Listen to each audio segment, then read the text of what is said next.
नमस्कार, आप देख रहे हैं चैनल 24 न्यूज प्लस का ये बुलेटिन। मैं हूं अर्पिता। आइए नजर डालते हैं इस वक्त की खास सुर्खियों पर। प्रदेश भर में कड़ी सुरक्षा के बीच हुई रेड, सामने आए नकल के मामले, लगा रहा इंटरनेट कर्फ्यू। मौजूदा राज्य सरकार का आखिरी बजट सोमवार को, चुनावी वर्ष के चलते आमजन को काफी उम्मीद।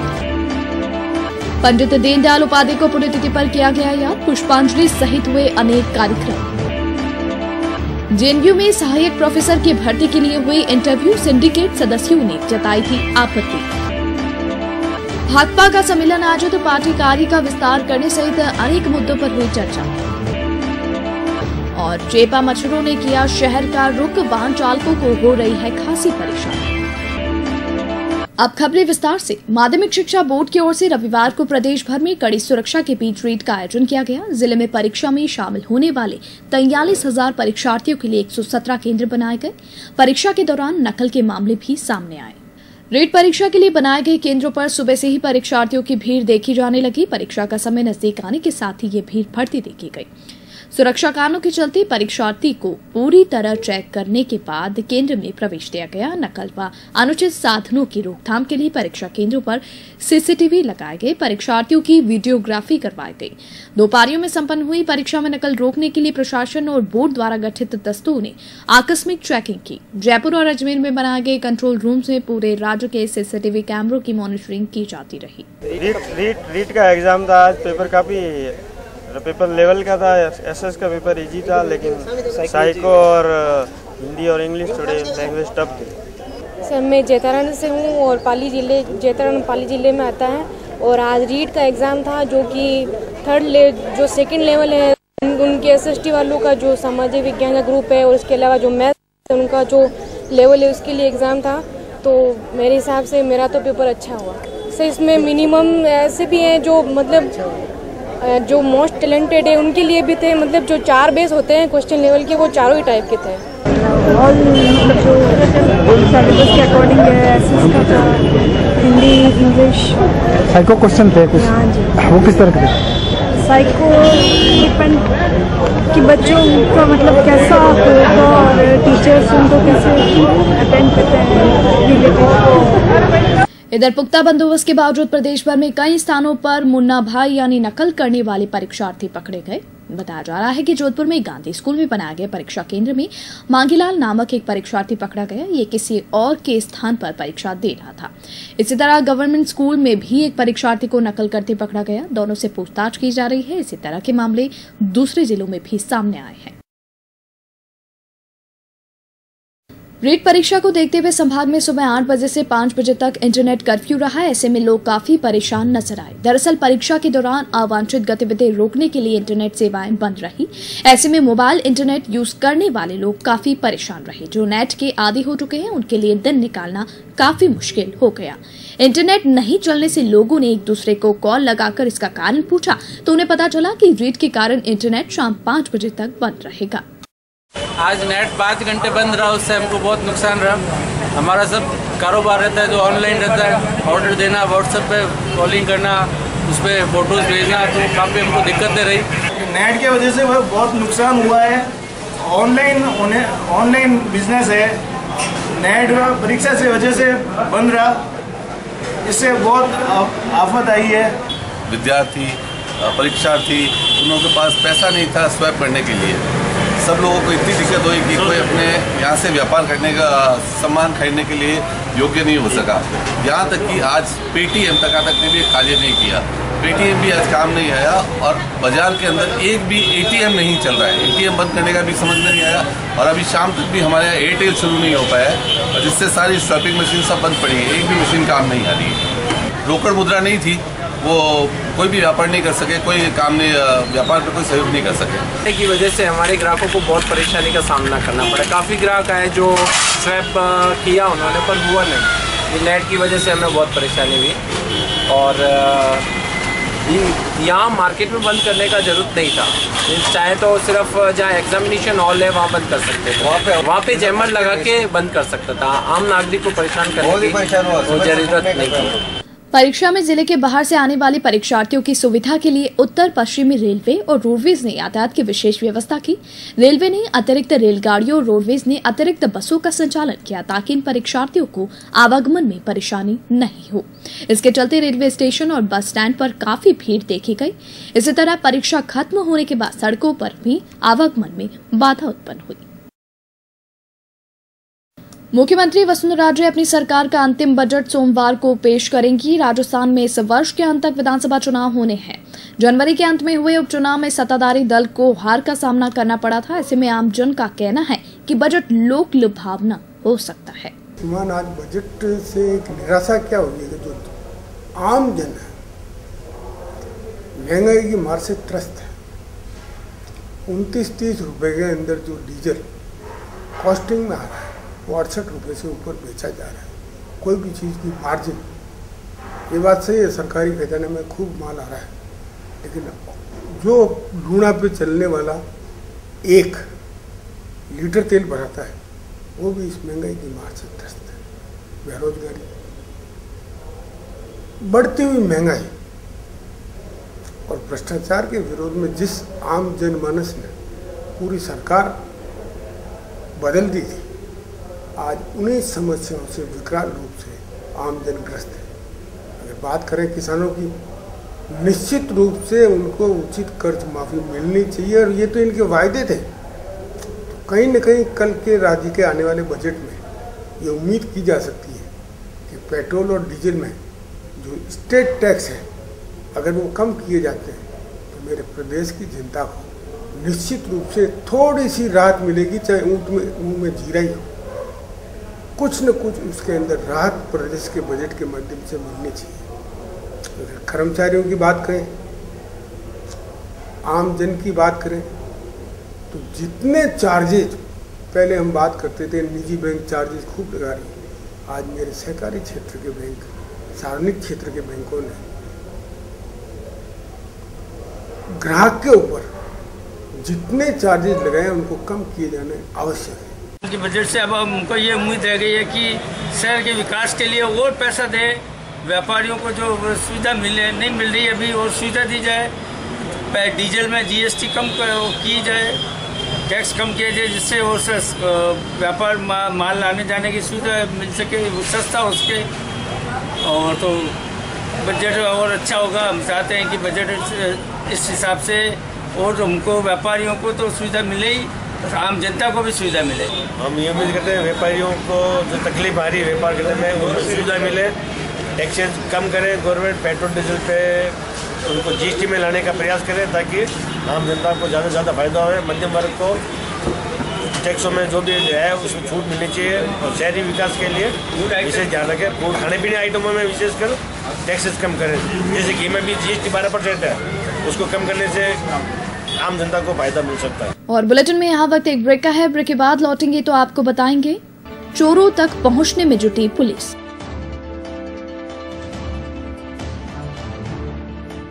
आप देखते रहिए channel 24 news plus. Indian history में पहली बार डैन का डिजिटली महाअवतार अब आपके मोबाइल में होगा मनोरंजन का अनोखा संसार। गूगल प्ले स्टोर या iOS से डैन टीवी प्लस डाउनलोड करें और अपने मोबाइल को बनाएं चलता फिरता ऑन डिमांड टीवी। ढेर सारे channels, movie on demand, non stop news and music means full entertainment, कुछ भी कहीं भी। जब आपके मोबाइल में होगा डैन टीवी प्लस फिर तो ऐश ही ऐश है बस। ब्रेक के बाद बुलेटिन में आपका स्वागत है। कमला नेहरू नगर में नेत्रहीन विद्यालय के सामने सेक्टर डी स्थित किराना व्यवसाय के मकान से करीब 10.5 लाख रुपए और 90 तोला सोना चुराने वाले चोरों की पुलिस ने पहचान कर ली है। पुलिस अब आरोपियों तक पहुंचने का प्रयास कर रही है। बताया जा रहा है कि सीसीटीवी फुटेज के आधार पर हुई पहचान के अनुसार आरोपी नागौरी गेट व आसपास के क्षेत्र के रहने वाले हैं और वारदात के बाद से भूमिगत है। प्रतापनगर थाना पुलिस आरोपियों की धरपकड़ के प्रयास कर रही है। गौरतलब है कि गत मंगलवार रात 11 बजे सेक्टर डी निवासी किराना व्यवसायी जगदीश प्रसाद राठी के मकान का ताला तोड़ चोरों ने अलमारी से करीब 10.5 लाख रुपए व 90 तोला सोने के आभूषण चुरा लिए थे। इस मकान के सामने स्थित मिठाई की दुकान के गोदाम पर लगे सीसीटीवी कैमरों में फुटेज खंगालने पर पुलिस को चोरों के बारे में महत्वपूर्ण लीड मिली थी। इसी के आधार पर चोरों की संख्या व पहचान हो पाई है। आगे बढ़ाते हैं खबरों का सिलसिला। भारतीय जनता पार्टी के संस्थापक पंडित दीनदयाल उपाध्याय की पुण्यतिथि पर रविवार को उन्हें श्रद्धा से याद किया गया। प्रतापनगर स्थित पंडित दीनदयाल उपाध्याय पार्क में आयोजित पुष्पांजलि कार्यक्रम में उनकी आदमकद प्रतिमा पर पुष्पांजलि अर्पित की गई। इस अवसर पर भाजपा शहर जिला अध्यक्ष देवेंद्र जोशी, महापौर घनश्याम ओझा, भाजपा प्रदेश उपाध्यक्ष राजेंद्र गहलोत के साथ ही स्थानीय जनप्रतिनिधि और भाजपा नेता एवं कार्यकर्ता उपस्थित थे।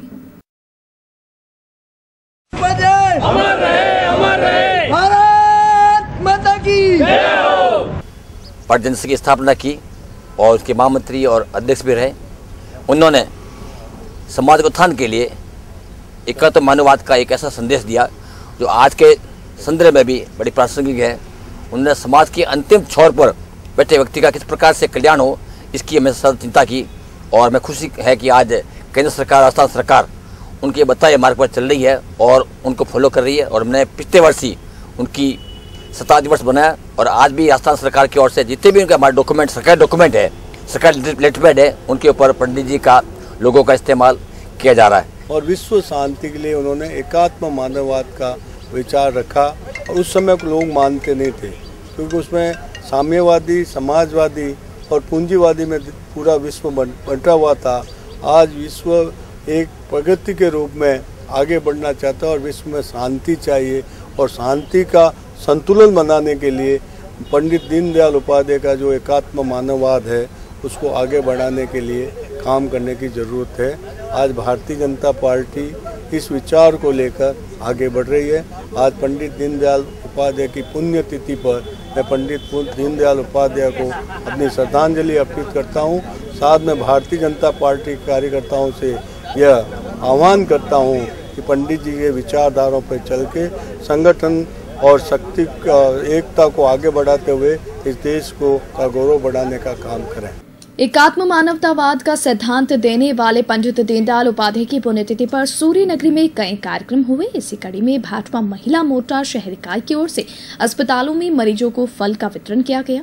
इस अवसर पर भाजपा महिला मोर्चा जिला अध्यक्ष इंदिरा राज पुरोहित सहित अन्य पदाधिकारी और सदस्य उपस्थित थे।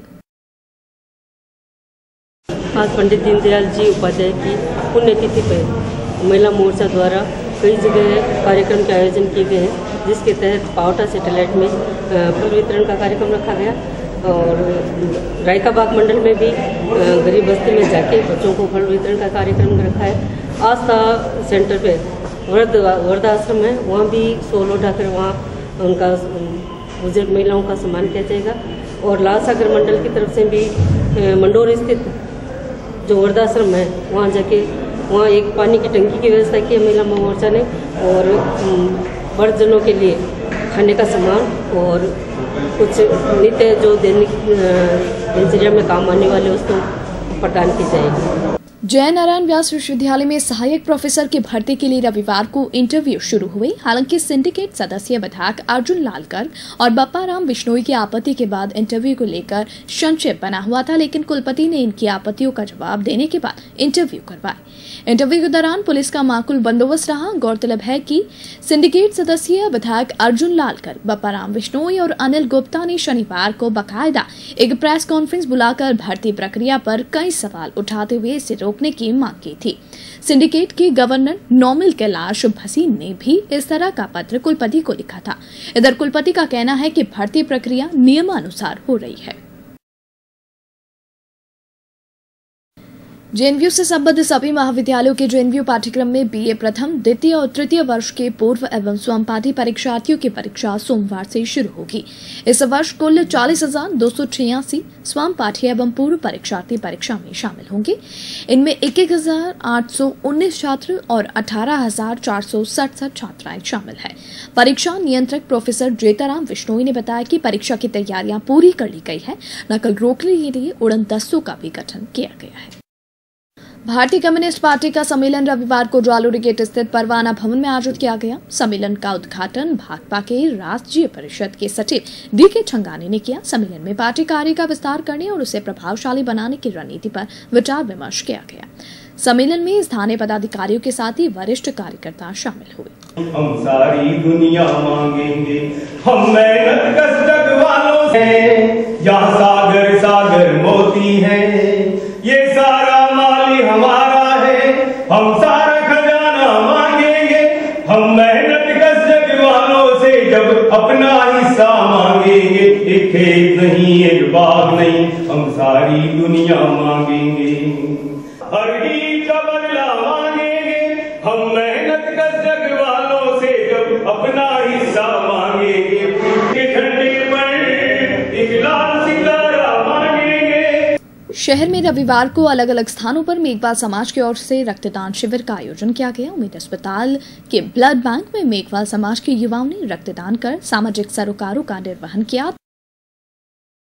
मेघवाल समाज मौला विकास समिति की तत्वाधान में रक्तदान शिविर का आयोजन किया गया, जो समाज के सभी भाई बंधुओं से मदद मिलने में और युवाओं को जोड़ने में आगे से आगे रक्तदान शिविर का कार्यक्रम रखा जाएंगे। कार्यक्रम के अंदर हमारे भाई साहब मेघवाल समाज की तरफ से मौला विकास समिति 5 रोड की तरफ से ब्लड बैंक कैंप का आयोजन किया गया। उस कैंप के अंदर समाज के और अन्य युवाओं ने बढ़ चढ़कर भाग लिया है। आज की इस परिस्थिति के अंदर जो ब्लड कैंसर थैलेसीमिया के संबंधित जो रोगी आते हैं और बच्चे जो हैं उनको बार बार निरंतर रूप से जब तक वो अपना जीवन यापन करते हैं ब्लड की आवश्यकता रहती है। ऐसे में एक बहुत ही पुण्य कार्य मेघवाल समाज युवाओं तरफ किया जा रहा है। मैं मेघवाल समाज के युवाओं का बहुत बहुत आभार प्रकट करता हूँ। तो वहीं महामंदिर स्थित मेघ वाटिका में इसी तरह के शिविर का आयोजन किया गया। यहाँ भी बड़ी संख्या में युवाओं ने स्वैच्छिक रक्तदान किया। आयोजकों ने बताया कि इन शिविरों में एकत्रित रक्त जरूरतमंदों को मुहैया करवाया जाएगा।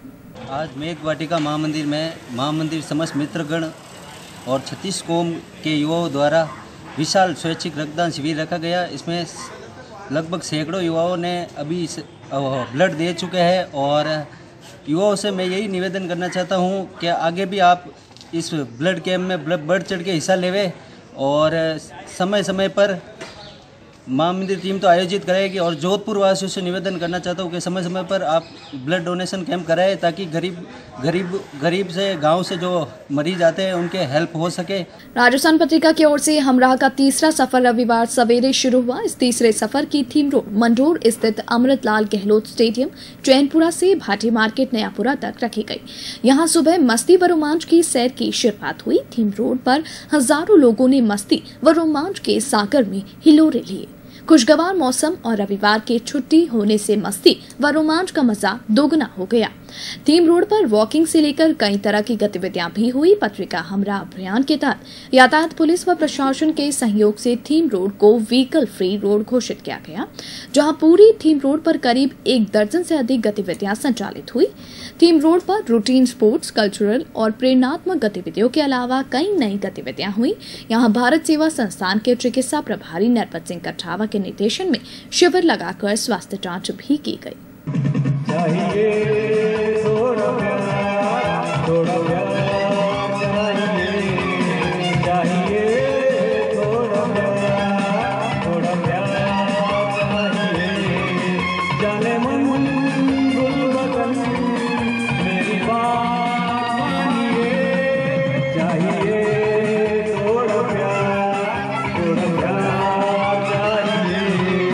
लॉयंस क्लब इंटरनेशनल का संभागीय अधिवेशन सेतु 2018 चौपासनी रोड स्थित मरुगढ़ रिजॉर्ट में रविवार को हुआ। संभागीय अध्यक्ष आशीष माथुर की अध्यक्षता में हुए अधिवेशन में Dhanraj Soni, doctor DS Chaudhary, doctor Babita Singh Gurjar, Santosh Mehta सहित अन्य पदाधिकारी मौजूद रहे। इस अवसर पर उत्कृष्ट कार्य करने वाले क्लब्स को पुरस्कार भी प्रदान किए गए।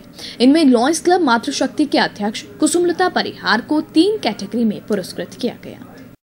ऐसा नहीं है कि जो साथ में एसोसिएटेड लेडीज के अलावा भी जो क्लब्स उन्होंने काम नहीं किया, उन्होंने भी बहुत अच्छे से काम किया है।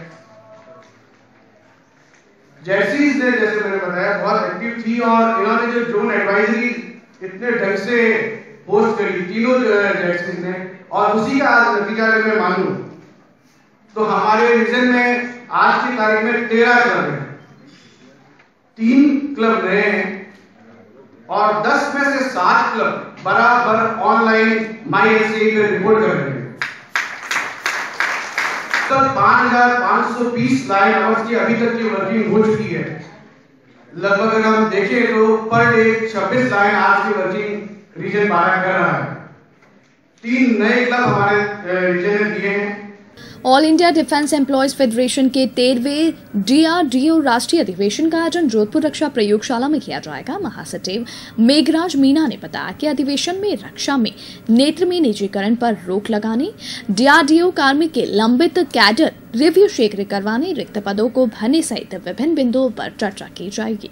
DRDO कार्मिकों की जो भी जितनी भी पेंडिंग डिमांड्स हैं उनको शीघ्रता से क्रियान्वित किया जाए, माना जाए। हमारी लीगल डिमांड्स है 20% DRTC cadre review, admin allied का cadre review, data entry operator का कैडर रिव्यू, व्हीकल ऑपरेटर का कैडर रिव्यू और AMS कैडर का कैडर रिव्यू, ये हमारी लीगल डिमांड्स हैं। और इन्हीं मुद्दों को इन जो लीगल इश्यूज को क्रियान्वित करवाने के लिए हम 2 दिन का राष्ट्रीय अधिवेशन करने जा रहे हैं। इसमें all India defence employees federation के राष्ट्रीय नेता पधार रहे हैं और हम 2 दिन जो आपस में चर्चा विमर्श करके इस अधिवेशन के माध्यम से गवर्नमेंट को गवर्नमेंट से हम आगाह करना चाहते हैं गवर्नमेंट को कि आप केंद्रीय कर्मचारियों की रक्षा कर्मचारियों की उनकी बात मानना, उनकी डिमांड्स उनकी जो एकदम जेन्युइन डिमांड है, जो उचित डिमांड है, आप उसको क्रियान्वित कीजिए, अन्यथा हम मजबूर हो गए, हमें उग्र आंदोलन करना पड़ेगा। और बुलेटिन में यहाँ वक्त एक और ब्रेक का है। ब्रेक के बाद लौटेंगे तो आपको बताएंगे आगे बढ़ी दिल जंगली की रिलीज।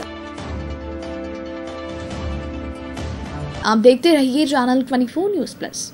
इंडियन हिस्ट्री में पहली बार डेनका डिजिटली महाअवतार अब आपके मोबाइल में होगा मनोरंजन का अनोखा संसार। गूगल प्ले स्टोर या iOS से डैन TV Plus डाउनलोड करें और अपने मोबाइल को बनाएं चलता फिरता ऑन डिमांड टीवी। ढेर सारे channels, movie on demand, non stop news and music means full entertainment, कुछ भी कहीं भी। जब आपके मोबाइल में होगा डैन TV Plus फिर तो ऐश ही ऐश है बस। सरसों की फसल के कारण पैदा होने वाले चेपा मच्छर ने इन दिनों शहर का रुख ले लिया है। चेपा के कारण नाहगिरों और 2 पहिया वाहन चालकों को काफी परेशानी हो रही है।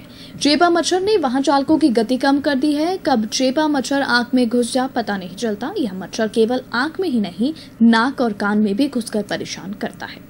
यह मच्छर सरसों की फसल पर फूल आने से पनपता है और आसपास के क्षेत्रों में मंडराता रहता है। अभी फसल पकने में समय है, जैसे ही सरसों के फूल झड़ जाएंगे तो चेपा मच्छर का प्रकोप ही कम हो जाएगा। पीले रंग पर तो चेपा सबसे ज्यादा चिपकता है। पीले रंग के कपड़े पहनकर यदि कोई राहगीर बाहर निकलता है तो चेपा के प्रकोप से उसे वापस घर जाकर कपड़े बदलने पड़ते हैं। चेपा का प्रकोप बाहरी इलाकों में ज्यादा देखने को मिल रहा है। ऐसे में आपको ये सावधानी बरतनी चाहिए ताकि आप इनसे बच सके। घर से निकले तो पीले कपड़े ना पहने। 2 पहिया वाहन चला रहे हैं तो गति नियंत्रण में रखें और हेलमेट पहने। राहगीर मुंह पर स्कार्फ और आंखों पर चश्मा लगाएं। जिम में आई ड्रॉप अवश्य रखें। खबरें धार्मिक। शहर में फागुन की मस्ती छाने लगी है। मंदिरों में भी फागोत्सव का दौर शुरू हो गया है। रातानाड़ा स्थित शिव मंदिर में रविवार को फागोत्सव मनाया गया। यहाँ पुष्प होली खेली गई। रातानाड़ा महिला मंडल की ओर से आयोजित किए गए इस फागोत्सव में भजन गायकों ने शानदार होलियां और भजनों की प्रस्तुतियां दी तो उपस्थित श्रद्धालु खुद को झूमने से नहीं रोक पाए।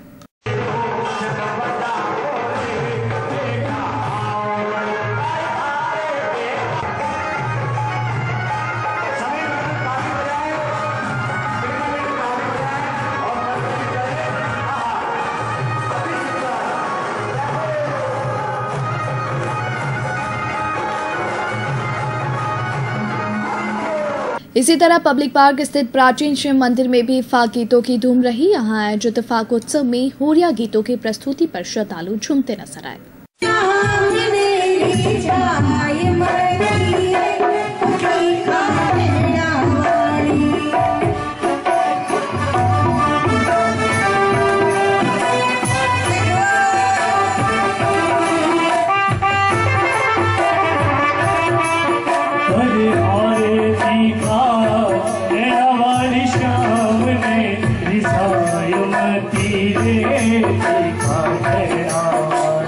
बात मौसम की।